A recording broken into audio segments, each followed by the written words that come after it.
మొన్న వచ్చిన మంత్రులు పిసిసి ఎమ్మెల్యేలు అంత వచ్చారు.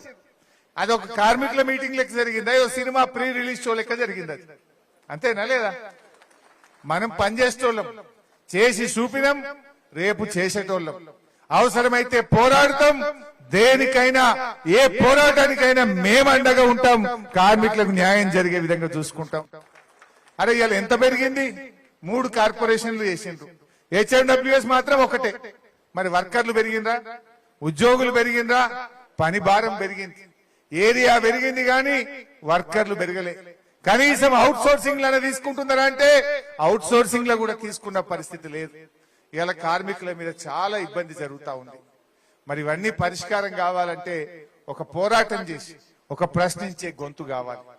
సీనన్న మంచిగా చెప్పిండు, ఈడ నిలబడ్డ ఆయన రేపు రేవంత్ రెడ్డి ఇంతకు రానిస్తాడు, ఆయన కనీసం మాట్లాడతాడు. అయినా అది అయ్యే పని కాదు. రేపు మా రాంబాబు ఉన్నాడు అనుకో, రాత్రి 12 గంటలకు కూడా నాకు ఫోన్ చేసి, హరీష్ అన్న మా కార్మిక ఆపద పడ్డది, జర వస్తావే అని నాకు ఫోన్ చేసే స్వతంత్రత ఉన్నాడు మా రాంబాబు. తలసాని సీనన్నకు ఇంట్లోకి పోయి భోజనం సీనన్న టేబుల్ మీద కూర్చొని భోజనం చేయగలిగిన సత్తా ఉన్నోడు మా కార్మిక నాయకుడు రాంబాబు యాదవ్. అటు కేటీఆర్ అయినా కేసీఆర్ అయినా 100 మందిలో గుర్తుపట్టి ప్రేమగా రాంబాబు బాగున్నావా అని పిలిచే స్వతంత్రత గల్లోడు, ప్రేమ గల్లోడు, మా అందరి దగ్గర కూడా మంచి అనుబంధం ఉన్నటువంటి వ్యక్తి రాంబాబు. అంటే మన నాయకుడు ఎట్లుండాలి? అవసరమైతే పోరాడాలి, పెద్ద నాయకుల దగ్గరికి వెళ్లి ఒప్పించి మెప్పించి కూర్చొని పని చేయించగలిగే సత్తా ఉన్నోడే కార్మిక నాయకుడిగా ఉండాలి. ఆ లక్షణాలన్నీ కూడా మన రాంబాబుకున్నాయి.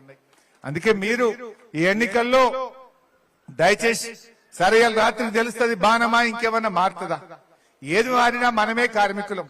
మనకు కావాలి న్యాయం, మనకు కావాలి పిఆర్సి, మనకు కావాలి డిఏలు, మనకు కావాలి ఉద్యోగాలు, కొత్త ఉద్యోగాల నియామకం జరగాలి, కార్మికుడి మీద భారం తగ్గాలి. మీ డిమాండ్లు ఇంకా అనేకంగా ఉన్నాయి.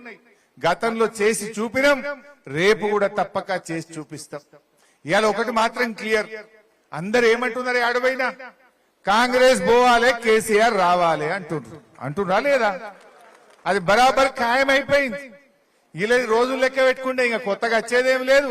మేము గవర్నమెంట్ లో ఉన్నాం, మేం చేస్తాం అంటే మరి 2.5 ఏళ్ళు చేయండి, ఎవడు ఆపిండు మిమ్మల్ని? 2.5 ఏళ్ల నుంచి పిఆర్సీ ఇయ్యంగా ఎవడన్నా ఆపిండా? 2.5 ఏళ్ళకెళ్ళి డిఏలు ఇయ్యంగా ఎవడన్నా ఆపిండా? 2.5 ఏళ్ళకెళ్ళి కొత్త ఉద్యోగాలు వాటర్ వర్క్స్ లో ఇయ్యంగా ఎవడన్నా ఆపిండా? మీరు 2.5 ఏళ్ళు ఇయ్యని వాళ్ళు రేపిస్తారన్న గ్యారంటీ ఏంది? వీళ్ళ మాటలు తప్ప ఇంకో దేవుని మీదనే ఒట్టిపెట్టి మోసం చేసినోడు మనం చేయడా ఏంది కార్మికుల్ని?